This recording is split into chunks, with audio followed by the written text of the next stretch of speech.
we're talking about the pressure parents are feeling about, the educational demands that are being brought to the forefront right now, because I'm hearing from so many parents like, this is really hard. I think that, you're being asked to add a whole layer of other stuff onto your life at a time when you're already having tons of layers. And so parents are worried a lot about looking at curriculum documents and doing all these highly enriching activities.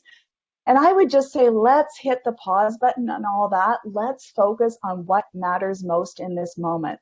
And I think it's those moments of connection and reassurance, strengthening the bond between you and your child, and recognizing that so much important life learning is going to happen naturally in this moment as kids learn a few new coping skills. And more importantly of all, they learn that we can turn to other people in times of struggle, and our parents can really be there for us at times when we're feeling terribly uncertain.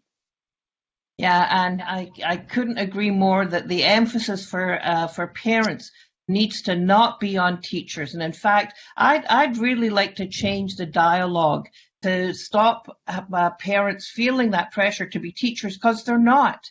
It takes a lot of training to be a teacher. And I think that we should be asking parents to be supporters of learning at home. So supporters of learning at home opens that the doorway to, first of all, for our youngest ones, for our kids in kindergarten. Screw any curricular things you're being asked to do. What the little ones need is read like crazy to them. Play, absolutely play.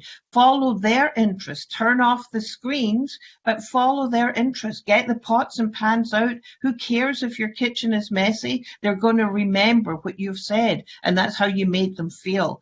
And, for middle school kids, there's a lovely letter that I read on Twitter from a principal who says, don't worry. We will find out where they are when they come back to school, and that's our job, to figure out how to catch them where they are and lead them to where they can go. And it was such a powerful, powerful message. What our kids are going to remember is how we made them feel.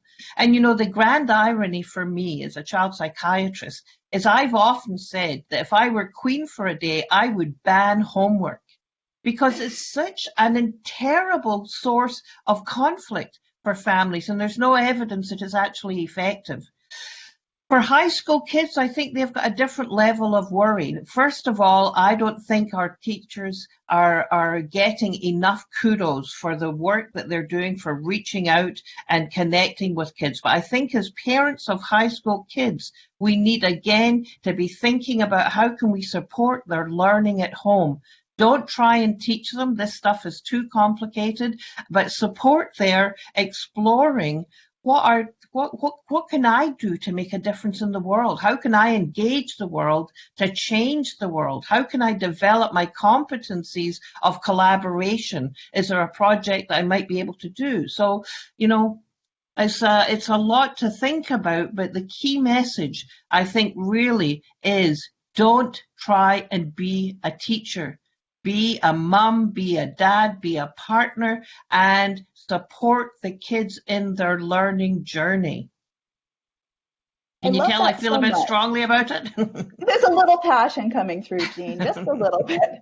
And that makes me think of it. I mean, like when you are the parent of a very young child, like a baby or a toddler, you don't second guess yourself in this arena. You feel like, you do have what it takes to teach that toddler or help that toddler to figure out that, the square brick does not go in the round hole and vice versa. You just watch them, and when they're struggling, you maybe point at this hole or something. You do something little and subtle to help guide that learning. We're just saying, yay, mums and dads, you're the behind the scenes cheerleaders who can help this learning to happen, who can offer the support and encouragement, maybe help find, a little flat surface in the house now that chaos has erupted in all our lives where, a notebook can fit on a table, but don't feel the pressure to have mastered pedagogical methods. What? No. Just No, not, and get outside. And hopefully, one of my secret dreams is that we see play coming back and being valued, and that the poor kids who are under test pressure get that pressure completely relieved, and they play, they connect. They do things that are exciting to them, and turn them on to the possibility of learning. That's my secret dream. It's not so secret anymore. I'm just looking forward to watching that list of dreams for the world and hopes and dreams for the world really, like, blossom over time, Jean. And maybe by the time we're done having these conversations, we'll have like a master plan, the master plan we've been wanting all along. Yeah, yeah. Wonderful.